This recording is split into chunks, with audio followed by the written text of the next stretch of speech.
যে একজন মা আছে যে আসলে স্বামী মারা যাওয়ার পরেও সন্তানদের আঁকড়ে ধরে একটা ভাঙা ঘরের মধ্যে বসবাস করতেছে এবং তার খাবারের অভাব এত পরিমাণে যে মানুষ তাকে দিলে সে খায়। আপনার বাড়িতে যখন আমি প্রথমবার আসি তখন তো দেখিয়েছিলাম আপনার একটা ভাঙা ঘর, আপনি আপনার 2 সন্তানকে নিয়ে খুবই কষ্টের মধ্যে জীবন যাপন করতেছিলেন এবং আপনার যে জামাই তাকে সেও মারা গেছে এবং তাকে সাপে কামড় দেওয়ার কারণে সে মারা গেছে। তো আইসা দেখলাম যে আসলে আপনি বাবার বাড়িতে চলে না গিয়ে বাকি অন্য জায়গায় সংসার করার চিন্তা ভাবনা বাদ দিয়ে আপনি এই একটা ভাঙা ঘরে মানে টিনের ফাঁকের মধ্যে থেকে মানে বৃষ্টি পড়লে সবার আগে আপনার মাথায় পড়ে, নাইলে ঘরে পড়ে, আপনার সন্তানদের উপরে পড়ে,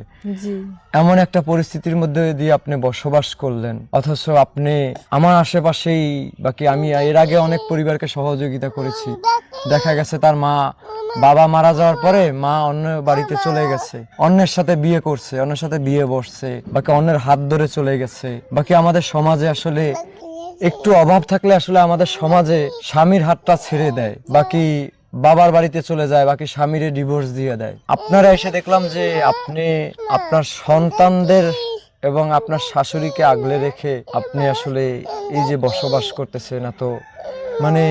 এই জায়গা থেকে আপনাকে সম্মান জানানোর জন্য মানে আমি তো মানে মাত্র উছিলা, ঠিক আছে? এই যে আপনার ছোট্ট একটা সন্তান, দেখি এদিক ঘুরো তো তুমি, এই যে ছোট্ট একটা সন্তান, ওদের তো ঠিকমতো আপনি কখনো জামা কাপড়ও কিনে দিতে পারেন না, আপনার যতটুকু অভাব আমি দেখেছি। তো এখন তো দেখা যায় মানুষ নতুন ঘর দেখতেছে, কিন্তু এখানে তো নতুন একটা ঘর ছিল না, একটা ভাঙা ঘর ছিল।